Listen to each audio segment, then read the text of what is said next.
ಗುರು ತರುಣ, ತಂದೆ ಸತ್ಯದ್ದಕ್ಕಾಗಿ ದುಃಖ ವಿಫಲ. ಆದರೆ ಗುರುಪುತ್ರ, ಇಂದು ಮನುಷ್ಯತ್ವವನ್ನು ಕಂಡುಕೋಡಿಸಿಕೊಂಡ ಮಾನವನ ನುಡಿದಿರುವುದು ಅತ್ಯುಗ್ರವಾದ ದ್ವೇಷ ಭಾವನೆ ಮುಂದೆ ಅಲ್ಲವೇ?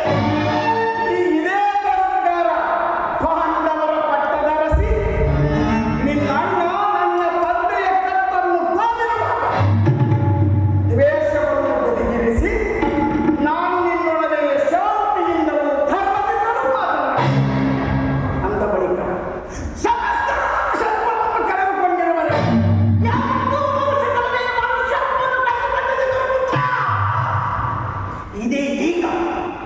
ಇದೇ ಈಗ ತಮ್ಮ ನಾಲಿಗೆ ಎದುರಿಸಿದ ಶಬ್ದಗಳು. ಯಾವ ಶಬ್ದಗಳು?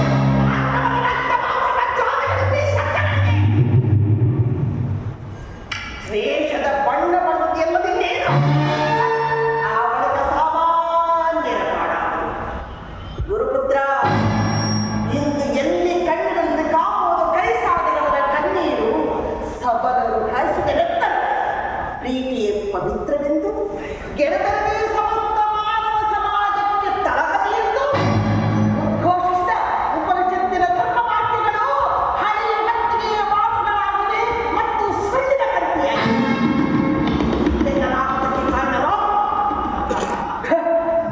ಎಲ್ಲ ಅನಾಹುತಕ್ಕೆ ಕಾರಣನು ಆ ಪರಮಾತ್ಮ. ಏನು? ಆ ಪರಮಾತ್ಮನು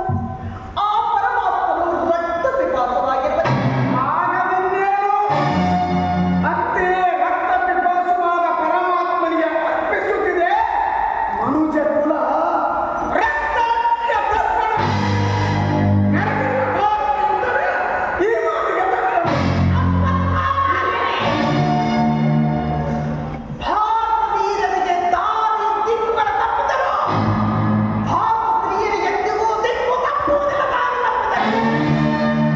ಸಮಸ್ತ ಮಾನವಕುಲದ ಪ್ರಗತಿಯ ಪ್ರಬೋಧನೆಗೆ ಕಾರಣವಾಗಿರುವ